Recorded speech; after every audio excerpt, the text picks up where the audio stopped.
início ao primeiro painel deste congresso, chamo ao palco Stella Machado, jornalista da CNN, que vai moderar o painel A Inteligência Artificial, Oportunidades e Desafios.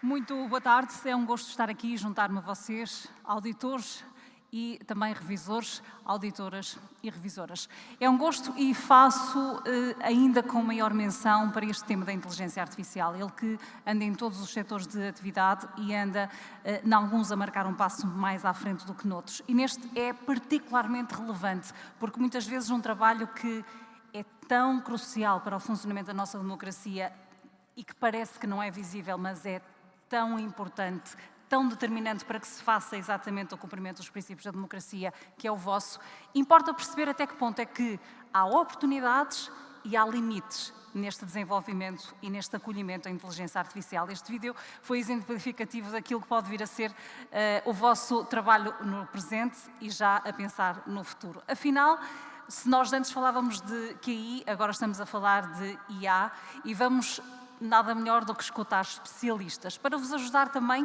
a colocar questões que podem ser das mais variadas ordens e vão também pensando nelas à medida que vão ouvindo os nossos oradores para percebermos qual é que é o rumo, para percebermos quais são os limites e qual é que, afinal, o vosso papel nesta sociedade moderna da inteligência artificial. Eu vou chamar os ilustres convidados que vão juntar-se aqui nesta nossa primeira intervenção, neste primeiro painel.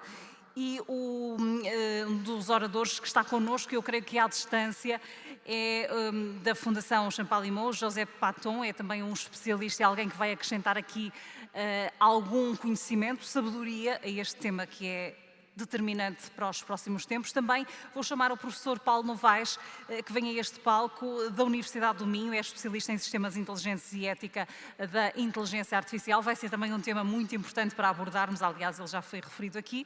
E Paulo Dimas, que é CEO do Centro para a Inteligência Artificial Responsável. Ambos vão sentar-se aqui ao meu lado e nós vamos ter aqui algum tempo para cada um deles expressarem algum do conhecimento. Eu vou sentar-me também aqui. Creio que já temos ali o José Paton, que se junta, como eu dizia, com esta tecnologia e estas possibilidades à distância. Nós que também estamos hoje, como percebemos, a chegar a alguns revisores e auditores que nos acompanham através das tecnologias e através da transmissão, também para eles uma saudação especial. E vamos conhecer, Josepe, as suas abordagens, as suas perspectivas do presente e do futuro nesta área da inteligência artificial. Bem-vindo. Obrigado pelo convite. Espero que eu consiga oferecer um perspectivo interessante. Eu sou neurocientista, tenho um laboratório aqui na Fundação Champalimaud. E meu laboratório e também nosso programa estuda o que pode ser dito os mecanismos de inteligência natural. Ou seja, como é que o nosso cérebro, os circuitos, as computações que ficam dentro dos nossos cérebros, cria o espécie de inteligência que nós vemos no mundo natural, inclusive no ser humano. E através dessas investigações, nós interagimos muito com algoritmos de inteligência artificial, como inspiração, como uma ferramenta. Então, mas eu estou sempre a pensar sobre também as diferenças entre a inteligência natural e os algoritmos de inteligência artificial. Então, eu vou tentar expressar esse perspectivo e, mais uma vez, obrigado pelo convite.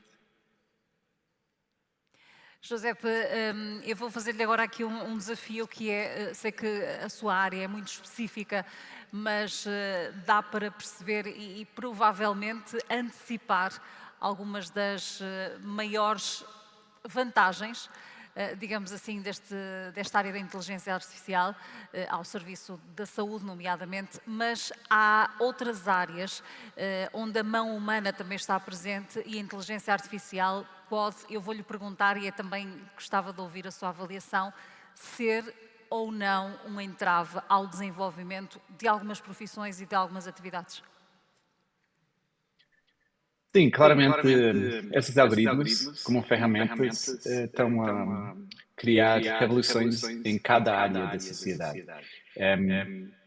Porque tem uma capacidade de absorver uma quantidade de dados tão enorme, muito além do que é possível por um indivíduo, um ser humano, e, e reconhecer padrões e fazer essa tarefa numa velocidade alta. No outro lado, o ser humano, como já foi referido na introdução, tem algumas capacidades que esses modelos ainda não atingem. Em geral, tem mais a ver com raciocínio, generalização, aplicação de padrões reconhecidos num contexto a um outro, que até agora fica no domínio da inteligência humana. E isto não significa que estas ferramentas não vão ser muito úteis, já são, como eu estou a assumir, várias pessoas na audiência já reconhecem, já usa dia a dia. Mas eu aposto que também, se alguém usa essas ferramentas, às vezes percebe que eles têm uma funcionalidade que é um pouco estranha. Quando faz erros que não são os erros que o ser humano ia fazer, que eu acredito que para o futuro próximo deve ser usado mais como uma ferramenta, junto com uma pessoa, e não como uma substituição da própria pessoa. Ou seja, uma ferramenta de utilidade para todos. Já lá voltamos já à conversa. Vamos dar espaço agora também para as intervenções do professor Paulo Novaes e também do Paulo Dimas. Vamos começar consigo, professor. Sei que vai dirigir-se ali para também deixar aqui algumas informações relevantes nesta área que tem estudado ao longo dos tempos. Muito obrigado pelo convite. Eu também vou seguir a tradição de não cumprimentar em detalhe ninguém. Bem, dizer o seguinte, primeiro felicitar o vídeo que foi aqui apresentado, porque de algum modo apresenta todo o conjunto das oportunidades que se colocam e que a inteligência artificial nos abre, e depois focarei-me só em alguns desafios, aliado muito àquilo que o Sr. Bastoneiro referiu, da ética, da integridade. Parece que estávamos combinados, mas deve ter sido aí a que usamos que era a mesma, se me permite a brincadeira. Bem, o John McCarthy, que foi um dos fundadores, que de algum modo é aqui também referido, da IA, ele cunhou o termo em 55, se calhar, como é americano, não utilizou o melhor termo, porque o nome é em si também um desafiador. Mas de algum modo ele dizia que era uma ciência, uma engenharia de fazer máquinas inteligentes, em especial programas inteligentes. Mas o que eu queria aqui realçar é que esta definição não fala simplesmente da criação de sistemas que se comportam como humanos, mas do desenvolvimento de tecnologia capaz de substituir o homem em algumas das suas tarefas.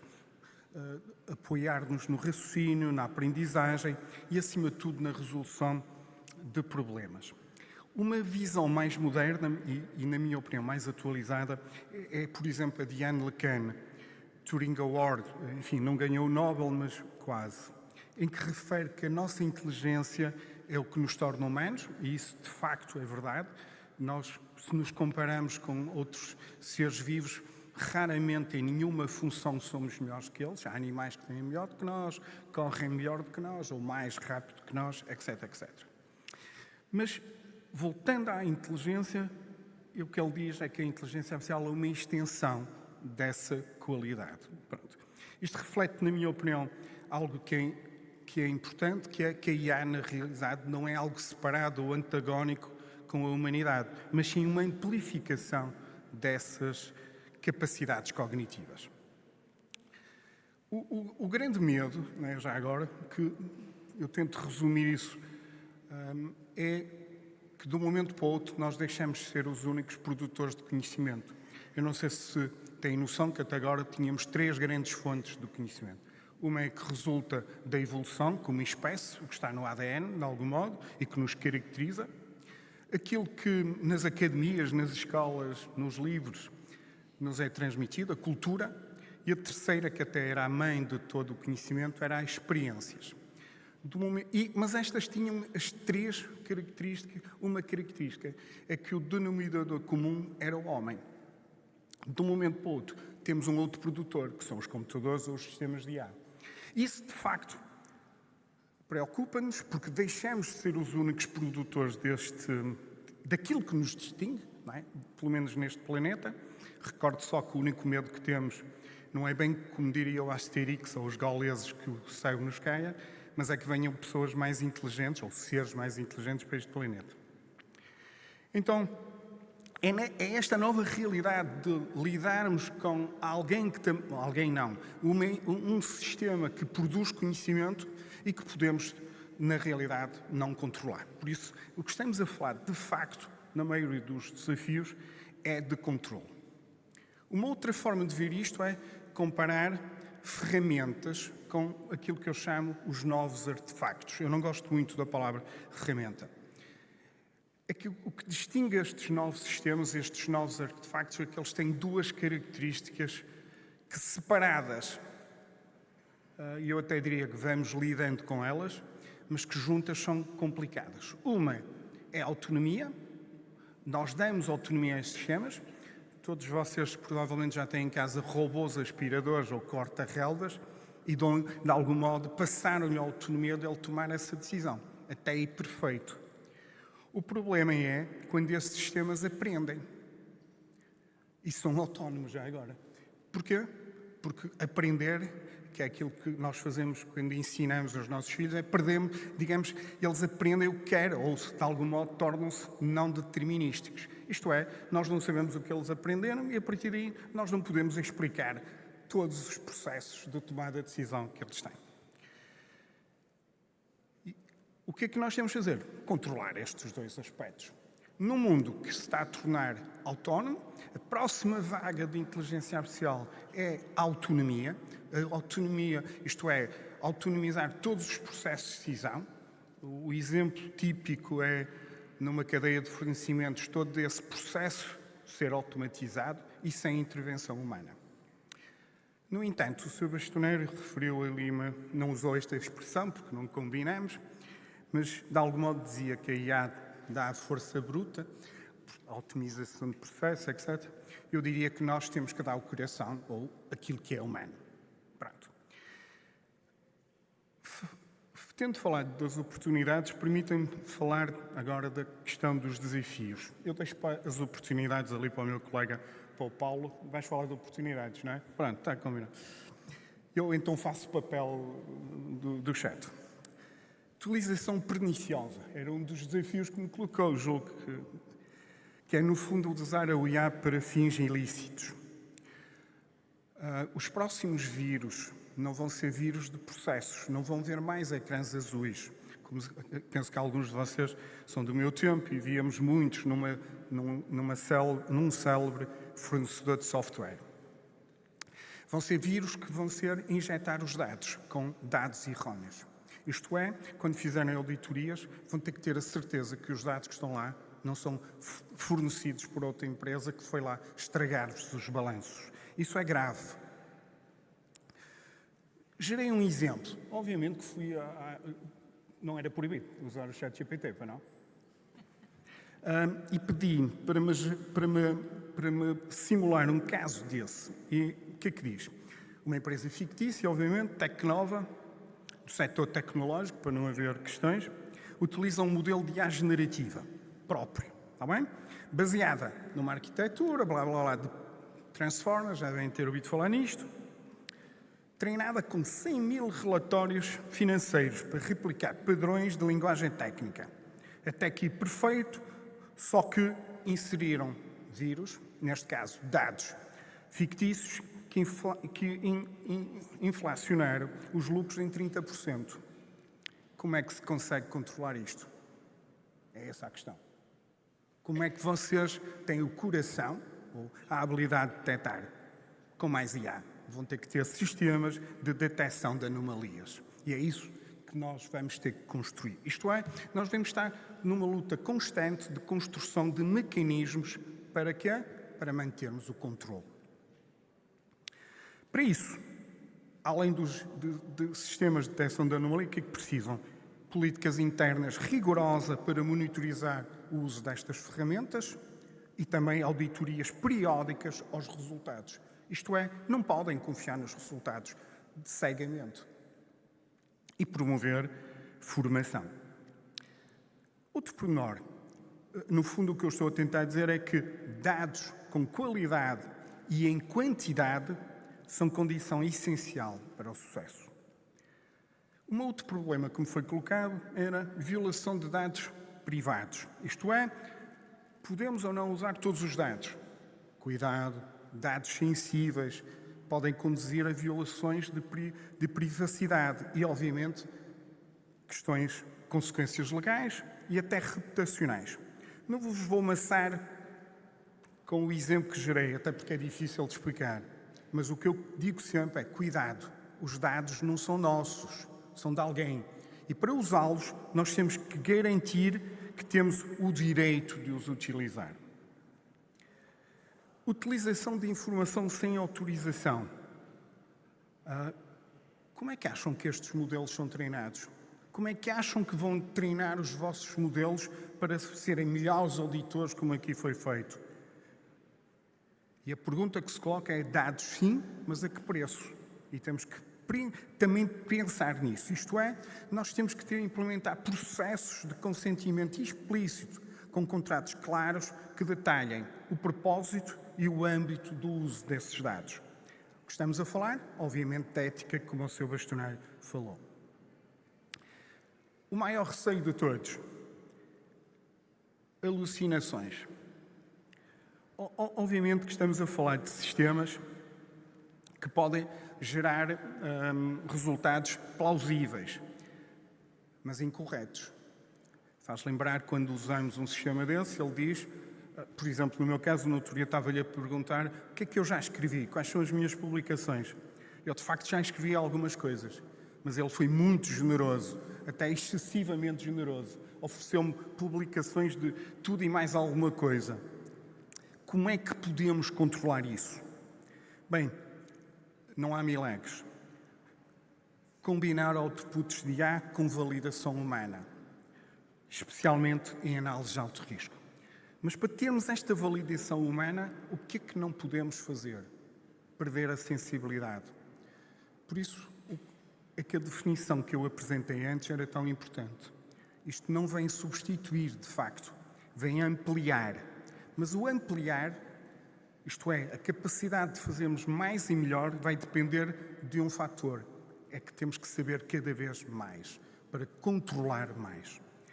E aqui o saber não é tanto em quantidade, é também em diferentes pontos de vista. Conseguir ver os dados pelas diferentes dimensões que eles têm.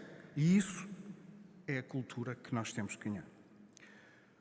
Terminava com o meu, porque já estou a queimar o tempo, já percebi, como eu não sou IA, sou humano, já ouvi, a dizer o seguinte: cuidado com a dependência tecnológica, porque a IA de facto vai acelerar, mas como também já temos visto, isso pode nos tornar preguiçosos. Isso dá-nos até a sensação do saber, ou a ilusão do conhecimento. Nunca tivemos ferramentas que nos dão tão rápido e sem trabalho o conhecimento. Os novos oráculos que agora utilizamos. É mais uma vez um problema. Isto é, isto não é um favor que nos fazem. Nós temos agora uma obrigação de ser capazes de ter tempo para compreender. Porque se não o fizermos, não vale nada aquele conhecimento. Porque será efêmero e perderemos o controle.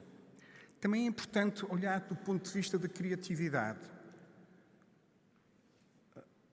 Aí há um espelho do passado, porque é os dados que lá estão. Eu já nem quero sequer falar de uma questão que foi aqui abordada ligeiramente, que é da neutralidade. Os dados não são neutros. O discurso do Sr. Bastonário não é neutro, tinha uma intenção. Não há nada neutro. Por isso também querer que os dados sejam neutros. Por isso, quando vão lá, não se esqueçam, ele não é um visionário do futuro. O visionário do futuro é o nosso coração. Pronto. Terminando, o que nos espera, aumento de produtividade, não tenho a menor dúvida disso, mas não em todas as tarefas. É que não sei se perceberam que nas tarefas rotineiras de facto acelera, mas em particular naquelas que têm pensamento crítico ou complexidade, devido a todos estes desafios que eu coloquei, pode ser complicado. Isto é, já há quem demonstre que, na realidade, como nós nos fiamos, entre aspas, no que está lá, perdemos essa capacidade. E é muito importante não perder isso. Eu tenho um amigo, por sinal, teólogo, que diz: nunca sabemos o que não sabemos. Alerto para isso. Pronto, o futuro, como eu diria, até porque estou a ser pressionado por uma jornalista da CNN que me atrapalha, não é? Bem, pior hoje era da SIC, não é? Porque, obviamente... agora já estou com som, porque senão já tinha pedido para terminar. O futuro é promissor, mas exige ação. E isso é, de facto, um equilíbrio que inspira sem ignorar as dificuldades. Obrigado. Muito obrigada, professor.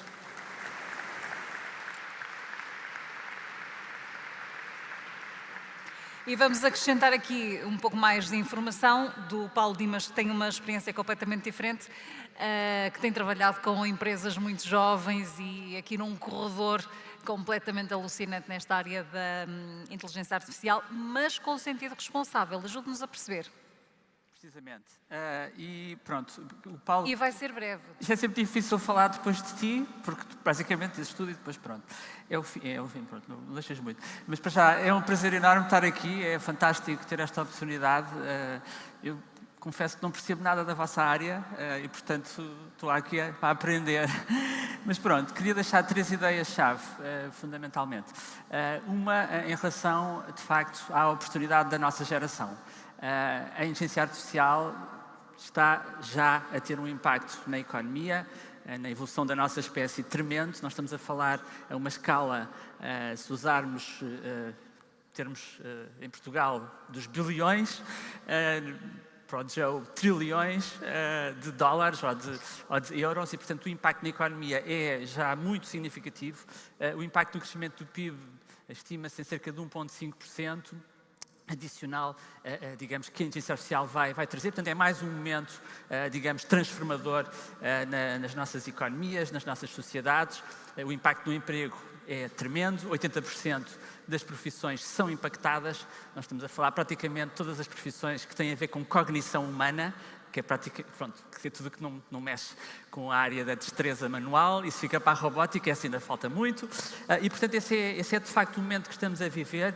Nós temos um estudo recente da OpenAI, muito interessante, que compara tarefas feitas por seres humanos, por auditores, com tarefas feitas inteiramente com inteligência artificial, aquilo que se chama single shot, que é, nós damos uma prompt enorme, e estes dados estão disponíveis online, e nós damos essa prompt ao GPT-5 e ele realiza a tarefa. E no final, a execução da tarefa é avaliada por especialistas, auditores como vocês.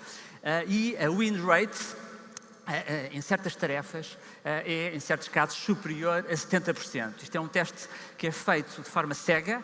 Não sei se conhecem o teste do Pepsi Challenge, em que, em tempos já há muito tempo atrás, em que se punha 2 copos sem dizer se era Pepsi ou Coca-Cola, e as pessoas diziam qual é que preferiam. Este teste foi feito agora, os resultados saíram há cerca de 2 semanas, e mostram que há tarefas onde, de facto, o resultado da inteligência artificial é preferido do que, enfim, o feito por seres humanos. Portanto, isso é preocupante. Mas também há, e que tarefas são estas? São as tarefas que têm a ver com repetição, com automação, com aquelas tarefas que se calhar nós como seres humanos não queremos fazer, porque no fundo são muito chatas, são muito repetitivas. Sei lá, processar dezenas de milhares de documentos, dezenas de milhares de faturas e gerar um relatório Excel, se calhar é uma coisa que não apetece a ninguém fazer, não é? E aí a inteligência artificial, de facto, traz resultados muito impactantes, 100 vezes mais rápido que um ser humano. Mas, e como o Paulo falava, há tarefas que não são apropriadas à inteligência artificial. E essas tarefas são as tarefas que implicam julgamento humano. Como o Sr. Bastonário referia, tarefas que exigem pensamento crítico. E isso é, talvez, dos talentos mais importantes que nós temos neste momento, que temos de desenvolver, que é o pensamento crítico, como o Paulo referia, para não ficarmos preguiçosos. São tarefas onde, por exemplo, nós temos de aconselhar um cliente e temos de compatibilizar os interesses desse cliente com questões regulatórias. E aí a inteligência artificial espalha-se ao comprido e a win rate da inteligência artificial é 0% em certas tarefas, ok? Portanto, estamos descansados que o nosso papel é absolutamente insubstituível quando há pensamento crítico envolvido, quando há decisões qualitativas, quando há decisões de alto risco, que são muitas das que vocês tomam. E, portanto, esses são os desafios que nós temos, tem muito a ver com as alucinações que o Paulo falava. Para terminar, uma call to action. Então, como é que nós, dentro deste espaço de oportunidades imensas, de hipótese de automatizar tarefas 100 vezes mais rápido, o que é que nós devemos fazer neste, mas também com estes riscos, o que é que nós devemos fazer? Então, primeiro que tudo é não recear a adoção. Eu ia deixar aqui três mensagens-chave. O primeiro é não recear a adoção. Há muitos pilotos que estão a ser feitos com IA generativa que depois falham e, portanto, também temos de moderar as expectativas. Portanto, porque a inteligência artificial não faz tudo. E, portanto, temos de moderar as expectativas, mas não hesitar, avançar, dar passos pequenos, passos confiantes e, digamos, em áreas que não sejam de alto risco. Portanto, esse seria o segundo conselho. Primeiro, não ficar para trás. Segundo, pequenos passos para termos ganhos rápidos. E, finalmente, não poderia deixar esta mensagem, estamos a falar das questões da ética e da IA responsável, abraçar uma inteligência artificial responsável, que tem princípios éticos, que está alinhada com aquilo que são os pilares da IA responsável, os pilares da transparência, da robustez, da sustentabilidade. Isso é o que nós fazemos no Centro para a IA Responsável, trabalhamos nessa área, no sentido de desenvolver produtos que têm estas características. Portanto, recapitulando, não ficar para trás, adotar a inteligência artificial, adotar com as tarefas certas, com pequenos passos seguros, com resultados rápidos e depois fazê-lo de forma responsável. No final do dia, a última mensagem é a inteligência artificial vai nos permitir libertar tempo para aquilo que nos torna humanos, que é a empatia, os sentimentos, as emoções, a relação com o cliente. Vamos poder estar mais tempo com o cliente porque muitas das tarefas vão ser automatizadas. Obrigado. Obrigada. E quase que cumprimos o tempo, por isso acho que vamos conseguir recuperar. Vou deixar-vos o desafio, enquanto faço aqui uma questão ao painel, de pensarem, vou permitir duas questões para colocarem aqui também à nossa mesa, que estejam obviamente relacionados com este tema da inteligência artificial. Todos eles já disseram que não são da vossa área, mas estão aqui para contribuir com este lado do conhecimento que possa ser aplicado ao vosso. Ora, eu vou lançar aqui um desafio ao professor Paulo Novaes sobre aquilo que fez referência da alteração dos dados. E quando os dados são alterados, mesmo com a capacidade humânica e algum espírito de análise ou capacidade de análise, e pondo aqui em foco a palavra confiança que foi usada pelo Sr. Bastonário, como é que se pode desenvencilhar-se um auditor desta ratoeira?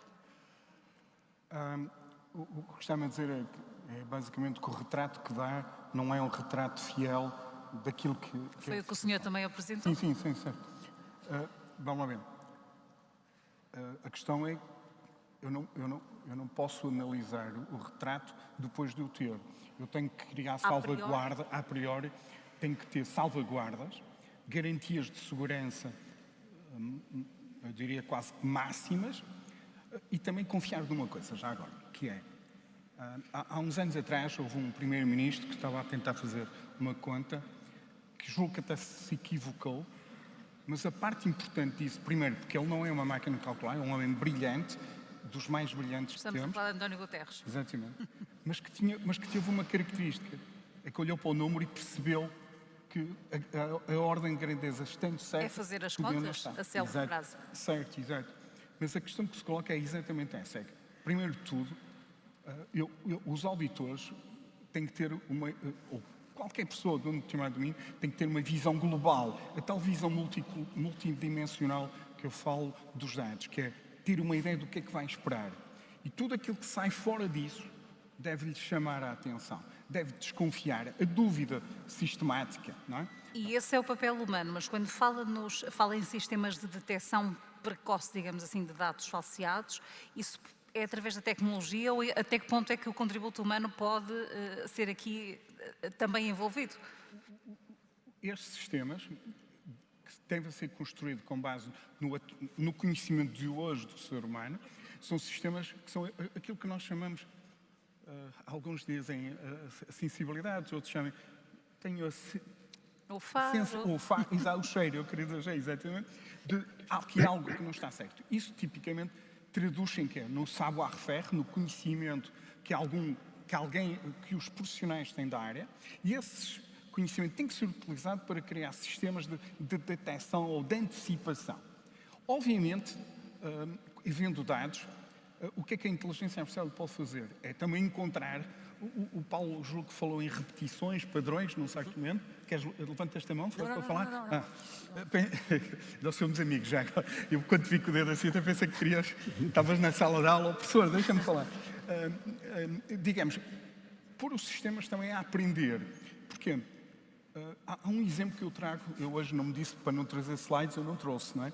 Mas há um sistema que nos mostra, por exemplo, como é que funciona o ser humano a detectar padrões. E a realidade diz-nos que muitas vezes há mais do que um caminho para Roma, não é? Então os sistemas também de IA vão aprender esses caminhos. E é isso que temos que combinar, alguém falava aqui, digamos, um mundo híbrido em que vamos ter que colaborar com os sistemas. Foi o Sr. Bastonário também, lançou os temas todos, afinal. E ele fez um discurso retrato inspirador em que disse tudo, quase que não precisávamos estar aqui, não é? Pronto. Estou a felicitá-lo, não estou de forma alguma a fazer outra coisa. Permita-me só terminar. Pronto. Nós vamos caminhar para um mundo híbrido, em que vamos ter, a analogia é o Pinóquio, não sei se recorda que tinha o grilo falante, não é? Que no caso dele era a consciência, no nosso caso vai ser o assistente digital, que nos vai orientar no mundo virtual, mas também no mundo físico, brevemente, tal e qual os sistemas de navegação que aqui foram feitos. E é nesta colaboração híbrida entre nós e algo, seja na forma da interface de uns óculos da Facebook, seja no que for, que nós vamos caminhar.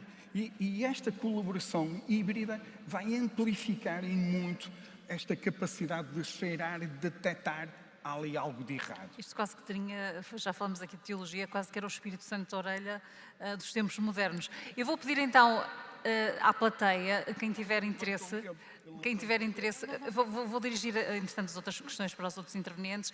Quem tiver questões, faça a favor de levantar a mão ou de se colocar de pé para as fazer. Temos a oportunidade para 2 pessoas, senão vamos continuar aqui a conversa. Estamos na contagem decrescente, já não temos muito tempo. Peço brevidade a quem quiser fazer intervenção. Se for como nas salas de aula, ninguém vai levantar o dedo. É porque está tudo compreendido. Não sei, no fim das aulas nós fazemos um exame, não é? E às vezes não é esse o resultado. Os senhores auditores e revisores não estão... Posso só dar, enquanto alguém se para fazer uma Paulo, pergunta, o Paulo estava a falar de alucinações. Acreditam os presentes aqui nesta sala que o GPT-5, que é o State of the Art de Inteligência Artificial, que saiu agora em agosto, considerou que, e como vocês são pessoas de números, que 3.11 era maior que 3.9, ok? Foi um caso que foi muito referido. Porquê? Por causa dos padrões, precisamente estavas a falar. Porque como 11 é maior que 9, okay, e ele não sabe o que é a casa decimal, enfim, alucinou. Mas pronto. Mas é uma observação muito interessante. Isto saiu, o que é incrível, porque ao fim de 2 anos e meio a treinar, a avançar estes modelos, nós continuamos com estas alucinações completamente óbvias, não é? Mas por outro lado, este modelo, com o raciocínio, ganhou a medalha de ouro nas Olimpíadas da Matemática. E agora? Depois, como é que se conjuga? Não sei se, entretanto, alguém quer levantar a mão ou levantar-se. Temos aqui um... Exato, já temos uma pergunta. Temos aqui um voluntário, não foi à força, mas é um voluntário a fazer aqui uma questão, então, ao painel. E eu vou pedir também ao José, porque se mantém aqui connosco, que esteja atento. Talvez a pergunta possa ser respondida por si. Peço-lhe alguma brevidade, porque estamos na contagem decrescente. Muito obrigado. É uma pergunta muito simples. Há uma coisa que me anda a fazer um bocado de confusão. Eu já tenho muitos anos disto, como se nota e tal. Está-se a ouvir? Está-se a ouvir. Eu só queria perguntar a estas pessoas que percebem de inteligência das pessoas e das máquinas. Eu nunca fui tão preciso como agora, pois não? Ou sou eu que estou enganado? Com inteligência artificial, eu ganhei muito mais oportunidade do que quando não havia inteligência. Eu agora acho que sou mais preciso, pelo menos para ter esse olhar e tal. Pronto.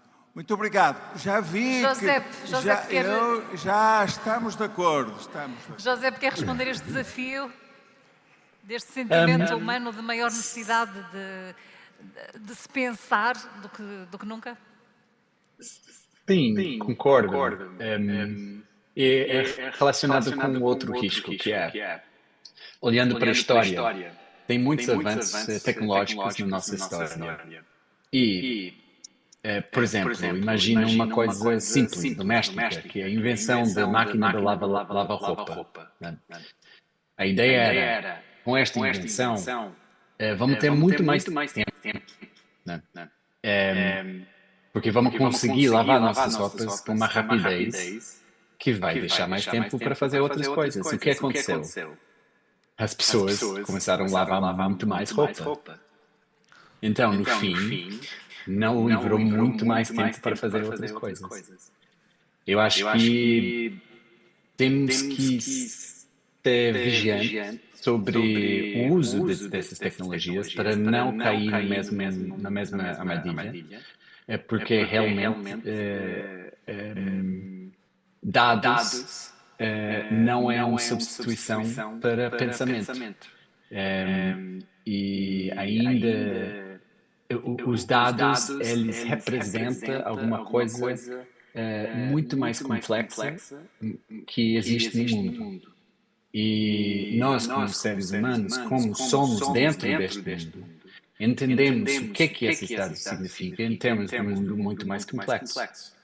E nós pensamos que estes modelos treinados em enorme quantidade de dados vai substituir nossa capacidade de entender o mundo através de nossa situação dentro desse mundo, acho que vamos errar. Então, eu acho que o desafio é como que podemos utilizar ao máximo e maximizar o benefício dessas ferramentas e não pensa que vai resolver todos os problemas. Tem capacidades muito além do ser humano e devemos tomar vantagem dessas capacidades, mas não devemos ser seduzidos pela aparência de inteligência, porque ele só tem essa aparência porque foi treinado em dados criados por um ser que realmente é inteligente, que é o ser humano. E eu acho que essa diferenciação é muito difícil para quem não estuda esses modelos a entender. Porque na nossa experiência nunca encontramos alguma coisa que consegue conversar conosco, por exemplo, que de facto não tem inteligência. Então, nós fazemos uma inferência que esta coisa deve ser inteligente. Mas, na verdade, é uma cópia, é uma regurgitação de nossa inteligência, é um espelho. Então, eu acho que é importante o que é que o homem que que fez a pergunta falou, que temos que guardar nosso espaço para pensar, para ser crítica, porque estes modelos não vão, pode ser úteis, mas não vão substituir estas capacidades cognitivas mais altas que o ser humano tem. Obrigada, José, por dados que são também poder. Falta uma intervenção final, já estamos a derrapar no tempo agora. A partir de agora temos mesmo muito pouco. Quem quer falar? Posso, enquanto só dizer uma coisa? Muito rápido, professor, a ver se temos mais uma intervenção. Já quer falar outra vez? Por favor. Já vai chegar aí o microfone. A evolução da espécie humana tem sido sempre uma luta para criar ferramentas para nos dar tempo. De algum modo, todos os instrumentos de caça foram, porquê? Porque precisávamos de ter mais alimentos para alimentar as famílias. E, de algum modo, o que fomos fazendo é sempre tecnologia para tornar o mundo mais humano, isto é, mais à dimensão do homem. Um exemplo. Durante muitos séculos tivemos grandes pensadores, o Platão, o Sócrates, o outro. Mas porquê? Porque era o paradigma da Biblioteca de Alexandria, onde todo o conhecimento do homem estava num espaço físico e estava à dimensão do homem. Agora não é Neste assim. momento, a nossa biblioteca é a internet e nós não temos recursos humanos. E quem para isso. produz a informação e a validação dessa informação? Era uma discussão que teríamos para mais Por isso tempo, é que criamos mas os agora novos oráculos. vamos ouvir a segunda intervenção. Espero que pertinente, não se esqueça do microfone e faz favor. Admitindo E que é um não há- gosto ouvi-lo. Admitindo que não há mais ninguém, não é? Ainda bem que tem essa ousadia. Eu também tenho um problema ligado, aliás, ao anterior e a tudo que têm dito, que é o seguinte. Eu farto-me de ler sobre chats, tenho isso tudo, perplexo e tudo, o 5, já isso vem lá tudo e mete lá. Mas o meu problema está aqui num outro ponto. É se me vale a pena eu andar a estudar essas coisas, porque já estão todas estudadas, estão todos doutores aí, tal, ou se, exatamente por aquilo que há pouco foi dito, eu não devo estudar mais filosofia, mais história, mais sociologia, aprender mais de viver em sociedade, de perceber a juventude, de perceber os velhos, em vez de andar a matraquear, eu já nem digo normas internacionais de contabilidade, que ninguém sabe o que é, claro, mas eu preciso mais é daquele pano de fundo e que tenho-me apercebido que não é bem aprender o chat. O chat já é um pronto a vestir. É um pronto a vestir, isso é um frigorífico, é como um frigorífico lá em casa. Pô. Muito obrigado. Muito obrigada pela sua coragem também de partilhar algum pensamento connosco.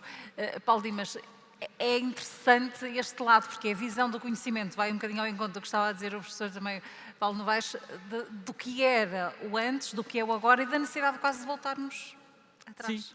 Não, mas é exatamente. O Agostinho da Silva, não sei se recordam do nosso filósofo, ele dizia que as máquinas iam-nos permitir ser vagabundos à solta. Enfim, sermos preguiçosos.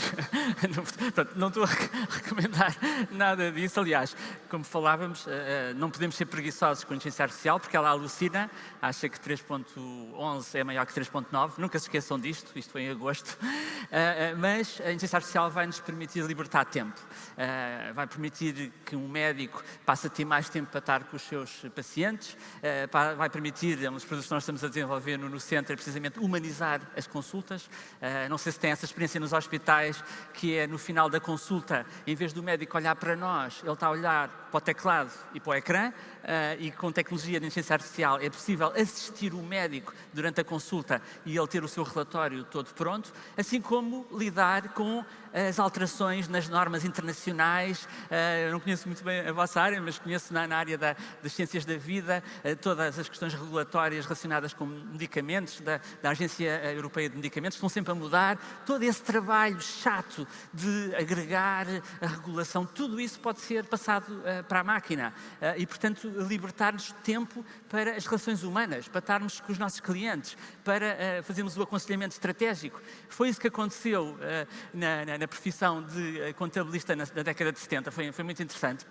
Portanto, na década de 70, quando foi introduzida a folha de cálculo, o VisiCalc, foi em 77 mais ou menos, toda a gente achava que os contabilistas, eu lembro do meu pai que fazia a contabilidade lá em casa, do lado da empresa dele, ele tinha umas folhas gigantescas e depois aquelas calculadoras com os rolos e carregava, e não sei o que, estava ali aquele tempo todo.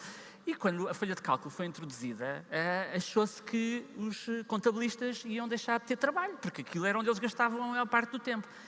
Pelo contrário, essa transformação foi muito estudada e passou a haver muito mais contabilistas. Como o Joe referia, passou, em vez de ser mais pessoas a lavar a roupa, houve mais pessoas a fazer contas, porque as contas ficaram mais disponíveis. A capacidade de analisar cenários passou a ser muito mais fácil e, portanto, o uso da tecnologia, a profissão aumentou ainda.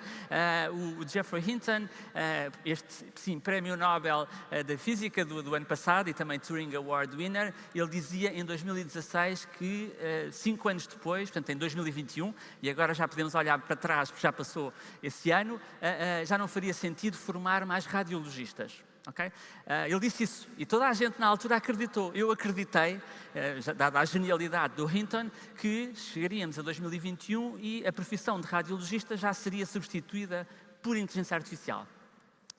Todas as estatísticas mostram que cada vez há mais radiologistas, cada vez há mais procura por essa profissão. Porquê? Porque ser radiologista não é só analisar o raio-x, é falar com os doentes, é tomar decisões no hospital sobre que investimentos fazer naquela área, é ser um especialista na área que executa muito mais coisas do que simplesmente interpretar um raio-x. E, portanto, é isso que nós temos neste momento, é esta oportunidade absolutamente transformadora de termos mais tempo para tarefas mais humanas que tenham a ver mais com a nossa empatia, com a nossa relação com os clientes. E para terminar, eu que nasci já no pós-25 de Abril, sempre ouvi a conversa de que a televisão ia terminar, a televisão está aí, hoje está noutros formatos e por isso estamos também com esta transmissão para quem nos está a ver à distância. De uma outra forma estamos em constante mudança, mas de facto isto não é bem assim, as coisas não acabam de um dia para o outro, estão apenas em adaptação. Esperemos ter sido útil este painel também para a vossa visão sobre o vosso trabalho e de que forma é que os desafios e oportunidades possam conciliar na atividade que desempenham e também com a inteligência artificial. Bom congresso, bem-aja também à ordem. E ao Sr. Bastonário, obrigada.